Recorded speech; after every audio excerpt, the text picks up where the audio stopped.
For 6 years, a small stretch of high desert in northern Nevada had a creek that ran exactly one way: dry. Antelope Creek carved through Walt Ferris's cattle ranch for less than 4 miles, and for most of the year it wasn't a creek at all, just a cracked channel cutting through sagebrush, a scar left behind by a century of overgrazing, wildfire, and a water table that had dropped further every decade. Then Ferris built something the state of Nevada said he had no legal right to build, and within 3 years, that same channel was running water in the driest month of the year. The state's response wasn't a congratulations. It was a fine. What happened after that fine is the part almost nobody who covered this story initially got right. Ferris wasn't an engineer or a hydrologist. He'd spent 30 years running cattle on land his family bought in the 1970s, watching the same creek get thinner and shorter every single year he worked it. By 2015, Antelope Creek held water for maybe 6 weeks each spring, right after snowmelt, before disappearing completely for the rest of the year. His cattle had to be trucked to water twice a day during summer, an expense that was slowly making the ranch impossible to run profitably. So Ferris did what a small but growing number of ranchers across the arid West had started doing quietly on their own land. He started building small, low, deliberately leaky dams out of loose rock and juniper branches, dozens of them spaced along the creek bed to slow the water down instead of speeding it up. Here's the part that actually explains why this works, and it's worth sitting with because it runs against basic intuition. Most people assume a dry creek needs more water. It usually doesn't. It needs the water it already gets to stick around longer. Think of a fast, incised channel like a drain pipe. Rain hits it and it's gone within hours, cutting even deeper into its own bed as it goes, carrying the valley's water straight out of the watershed before the surrounding land ever gets a chance to use it. Now put a low, leaky obstruction in that channel every few hundred feet. Water backs up behind each one, spreads sideways instead of just downward, and soaks into the gravel and soil of the valley floor instead of racing past it.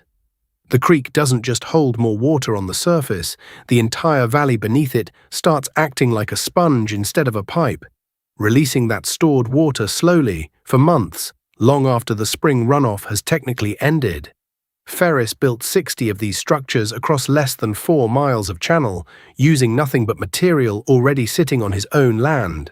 No concrete, no engineering firm, no permit. Because as far as he understood it, nobody needed a permit to pile rocks in a ditch that had been bone dry for years before he touched it. The first sign of trouble came quietly, almost a full year before the citation itself.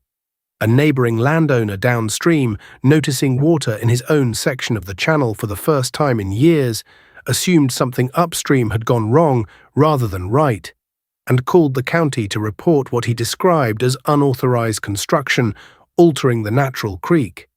A field officer drove out, photographed the structures from the road without stepping onto Ferris's property, and filed a preliminary report.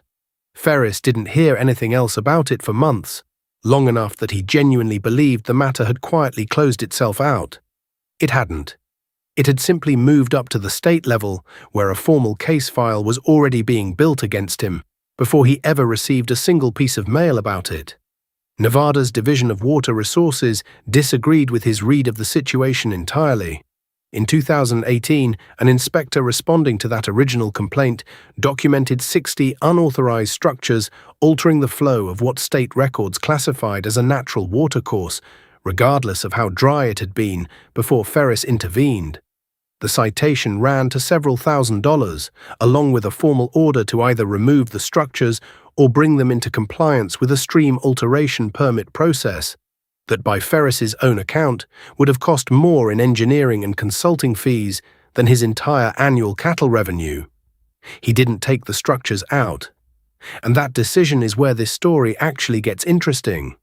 Because what happened over the following 2 years wasn't a slow, uncertain recovery.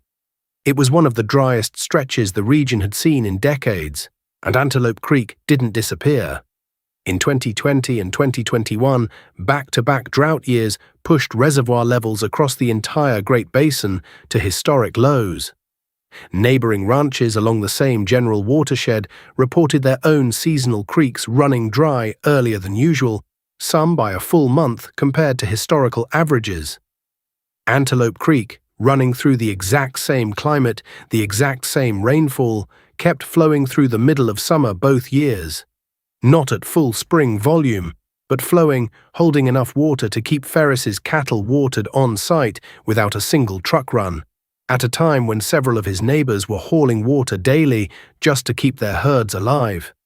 That contrast didn't go unnoticed locally, and it didn't stay quiet for long. Word travels fast in a ranching community small enough that everyone knows whose water rights border whose, and by the second dry summer, Ferris found himself fielding calls from neighbors who'd spent years assuming his rock piles were, at best, a harmless eccentricity and, at worst, exactly the kind of violation the state had already flagged. Some came out to see the creek in person, skeptical, expecting to find a story that had been exaggerated somewhere between the ranch and the rumor mill. A few left asking how much it would cost to try something similar on their own land, an irony that wasn't lost on Ferris, given that he was technically still facing enforcement for having tried it on his. Now, before this turns into a simple story of vindication, it's worth being honest about the same weak spot that shows up in almost every version of this kind of restoration. Nobody had measured Antelope Creek's flow before Ferris started building. There was no independent baseline, no control site upstream left untouched for comparison. No university team monitoring the watershed year over year.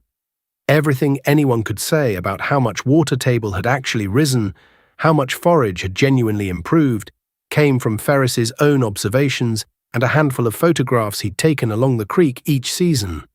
A state biologist who reviewed the site later noted, on the record, that while the visible change was hard to dispute, the specific cause and magnitude were exactly the kind of claims that are easy to see and difficult to prove. That distinction mattered a great deal to the people asking the obvious questions. Wouldn't slowing the water down just flood the wrong areas? Ferris's answer was that the structures were deliberately built low enough that high spring flows simply rolled over the top, instead of backing up onto grazing land, the same design principle used in similar projects elsewhere in the West. Wouldn't standing water get warm and stagnant, hurting whatever fish or wildlife used the creek? The opposite turned out to be closer to true. Water pushed sideways through gravel instead of sitting exposed on the surface stayed cooler, and cutthroat trout, absent from official surveys of Antelope Creek for over a decade, started showing up again in the deeper pools behind several of the structures, something a wildlife volunteer documented almost by accident during an unrelated survey in 2021.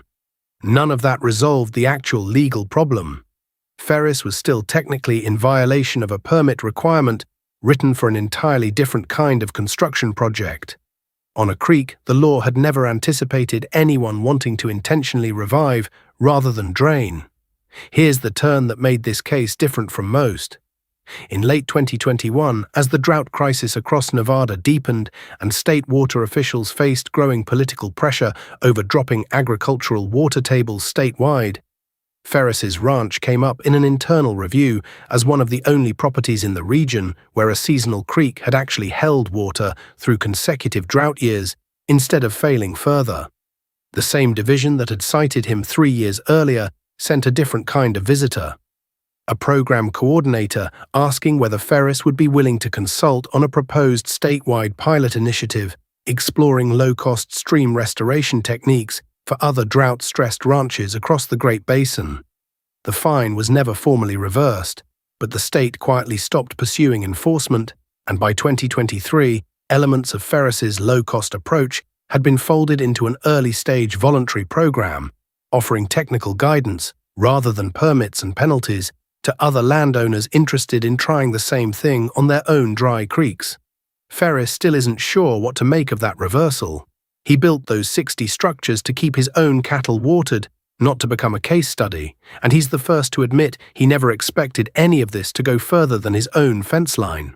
He still keeps the original citation in a drawer in the ranch office, half as a joke and half, he says, as a reminder not to trust a quiet phone call from the state without asking questions first.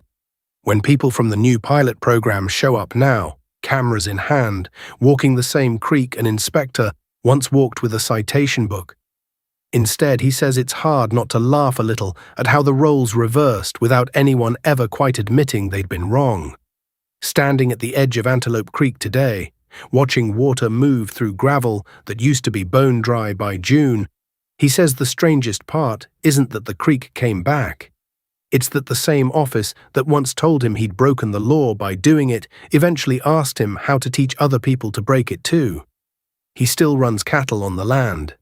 He still doesn't consider himself any kind of environmentalist, a label he shrugs off almost on instinct whenever a visitor tries to attach it to him. As far as he's concerned, he just got tired of trucking water twice a day and started stacking rocks until the problem stopped. Everything that happened after that, the citation, the reversal, the strangers now showing up with clipboards asking for his advice, still strikes him as more than a little absurd for something that started with a shovel and a truckload of loose stone. If you want to see how this pilot program plays out as it expands to other Nevada watersheds, subscribe because Antelope Creek is still running, and so is the argument about who gets credit for it.